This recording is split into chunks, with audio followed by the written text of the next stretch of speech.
Hey guys, just kind of wanted to check in with you and talk for a few minutes and have some stuff that was on my mind as far as you know where SPL came from, and how it got to where it is. And one of the last videos, a friend of mine, Steve Cotton, was really influenced me and how I ended up being able to start doing a lot of stuff on my own, you know, and learning from a lot of really good people definitely helped me a lot.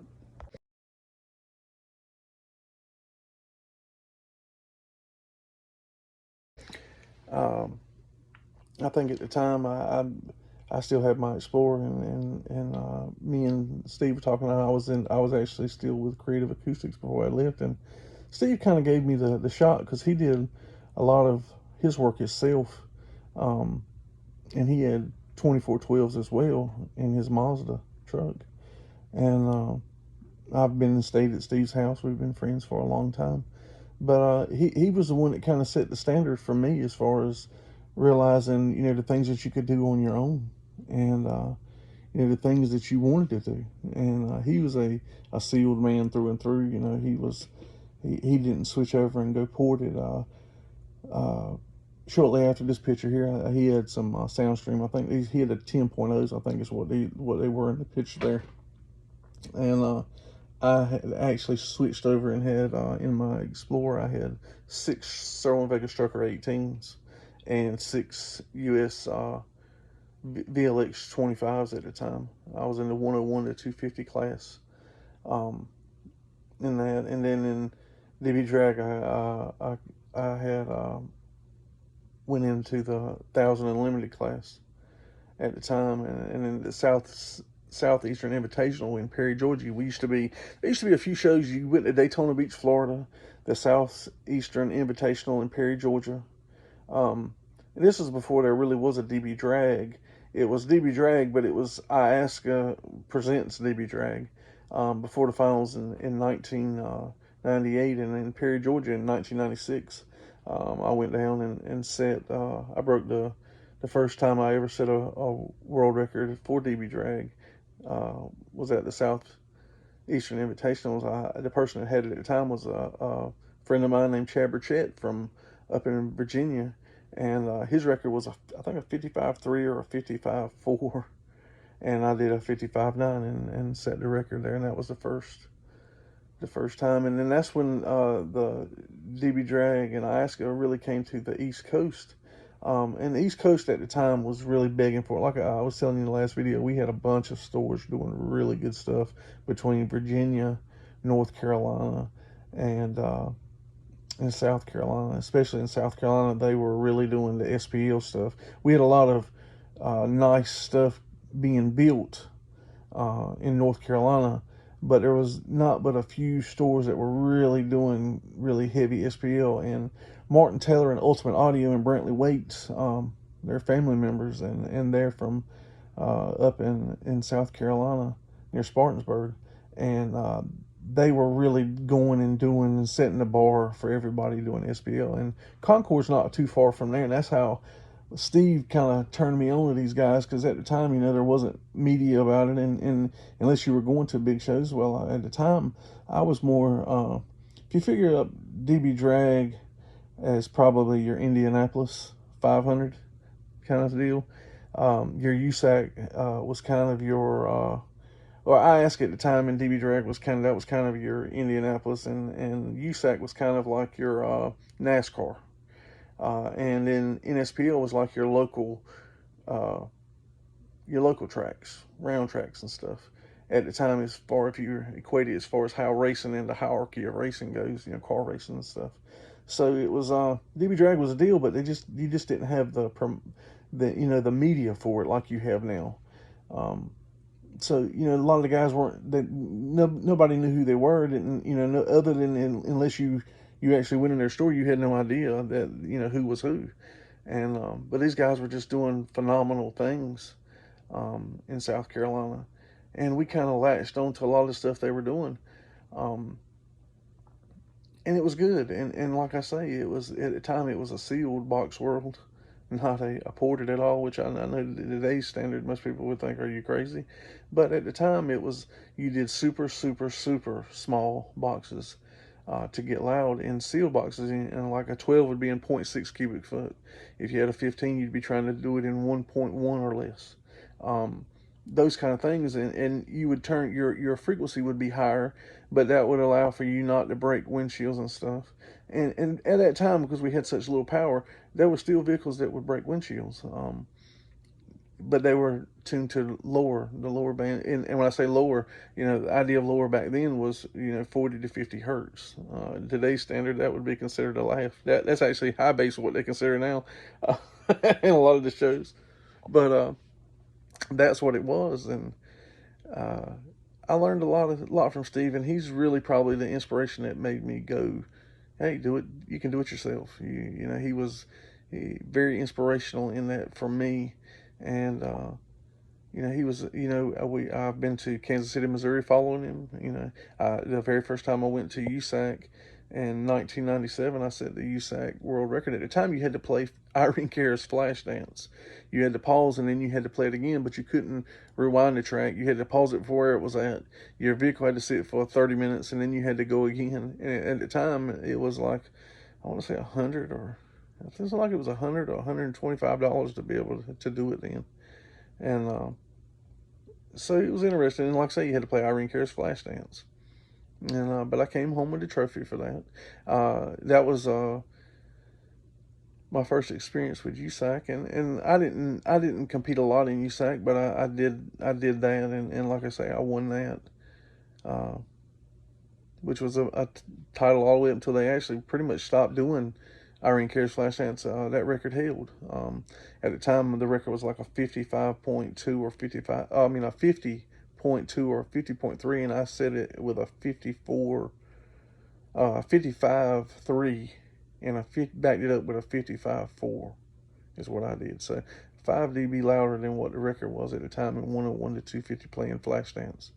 The person that had it, his name was Ken Hattinson, and if you've ever heard of John Henry from Metro Audio, um, he's kind of a controversial guy.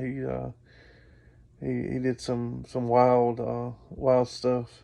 Um, he's interesting. He's an interesting guy. Some of the stuff he did, but very controversial continuously, as far as where the numbers came from and stuff. But he had built the vehicle, and it was a sealed box. And at the time, like I say, I had just switched over into ported, and I had the Strucker 18s, and they were working for me at the time. And then I realized that I needed to go extreme if I really wanted to hold the records and keep them and stuff, and which kind of led to the reason for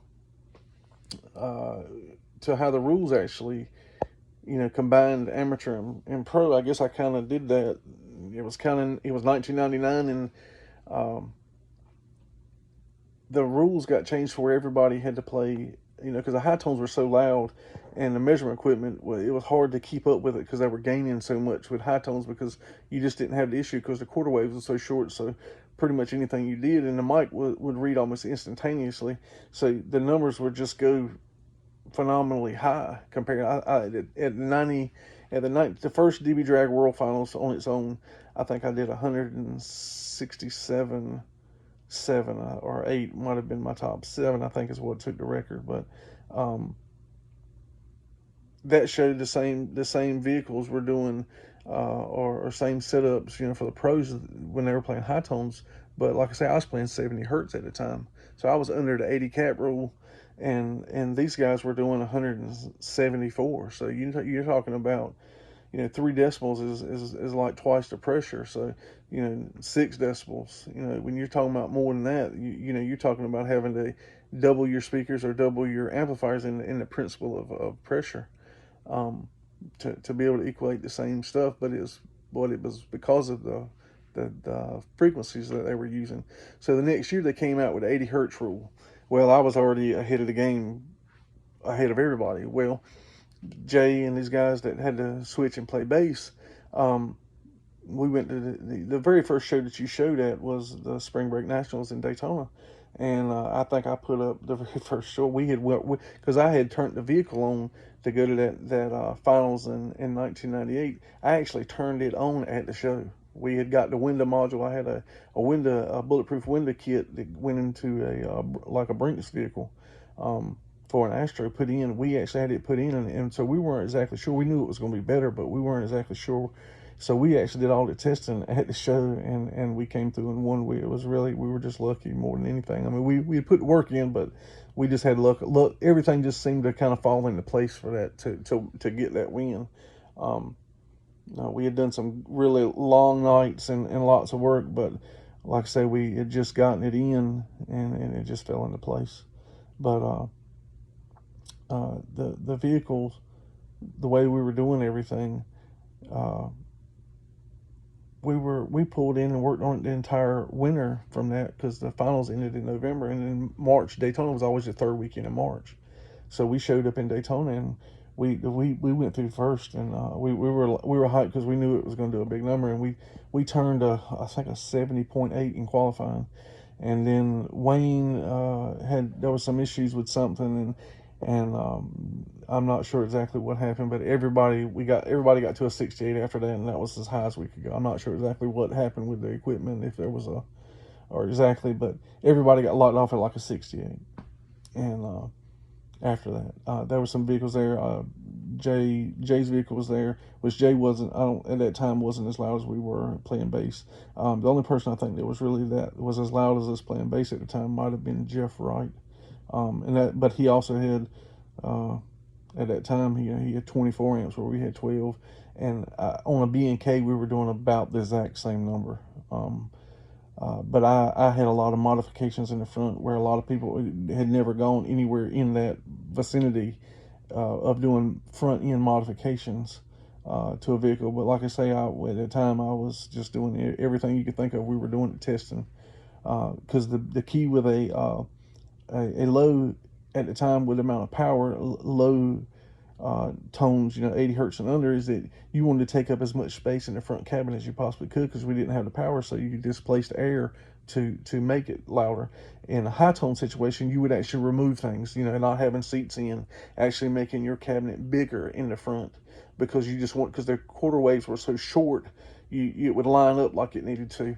So it was actually the exact opposite of what we were doing, and so it was interesting. So then at the 98, 99 World Finals, well, I say it back in July, at Circuit City was doing a bunch of promotions where you go there and the winners would win $500, and they were doing just really Circuit City was really doing pumping a lot of money into DB Drag, and we went to Charlotte, North Carolina, and Jay showed up, Jeff showed up, I showed up. There was a bunch of big hitters at the time, and all three of us tied with 169.4, and I had a rerun and I didn't take it because I was at the time I was amateur. I didn't have to take it. I didn't need to take it. In hindsight, I probably should have because I backed my number up. Jay did not, and neither did Jeff. So at the time, I could have been the loudest person. Period. Me and Jay because I didn't take my rerun. Jay scored a 69.4. I got scored a 69.3, and yet I had backed mine up twice and Jay did not. So it was kind of a weird deal there. But because of that, and in DB Drag at the finals, there was only one person that actually was in the class because I was so loud compared to everybody else playing bass at the time. But like I said, I had a year head start on everybody. I had some issues with some speakers. John Henry, like I was saying earlier, his one of the vehicles he was doing, he actually did Trio Engineering, which a lot of people might have heard of his equipment. But I had some issues with some woofers and stuff, and we had a flood here, a hurricane that came through and had a flood, and it had flooded for weeks. It took to get the water down, so there was a lot of issues with doing stuff. So because we're pretty close to the coast, and we have sounds that come up to where within 10 miles of where we live at. So it flooded really, really bad here at that time. Just bad luck on that side. But we went to the finals, and Wayne announced at the finals because the numbers were so close, there was no need to have a separation. And So I helped cause that, and in some ways it's good, in some ways it's bad. Um, but he announced in some of his, Wayne used to put out a DB Drag magazine, and he announced in that the classes would be combined the next year. So I was retired as the loudest amateur playing low bass. Arthur Turgeon, which is Shaker. I don't know if you guys have heard him, and I'll do some stuff on him too. Um, I'll let you know stuff about him. He was retired in 1998. He did the loudest high tone. He was the only amateur to go over 170 at the DB Drag 1998 first finals. And me and Arthur have been friends a great while, and he's from New Hampshire. And I'll leave you on this note. The very first time we went out to eat, we went to breakfast, and like him saying he was from New Hampshire, and we were actually in Tennessee. Um, and we went and got breakfast, and he said the lady came to the to the table, and and somebody ordered eggs and something else and grit, and he said, "What the heck is a grit? What's a grit?" He said, "A grit doesn't even sound good. They eat oatmeal." But needless to say, after that, he got grits. He got some butter and in his grits and a little pepper, and from then on, he wanted to get some grits. So Arthur was a character and a great ambassador for SPL. He's probably one of like I say, if you know who Alma was, you know how great of an ambassador she was for the sport, and Arthur was the amateur version of that. Yeah, he was as good as it gets, and if you've ever been around him, you can't help but love him. And Arthur, if you get to watch this, you know what I'm talking about. I'll talk to you guys later. Bye bye.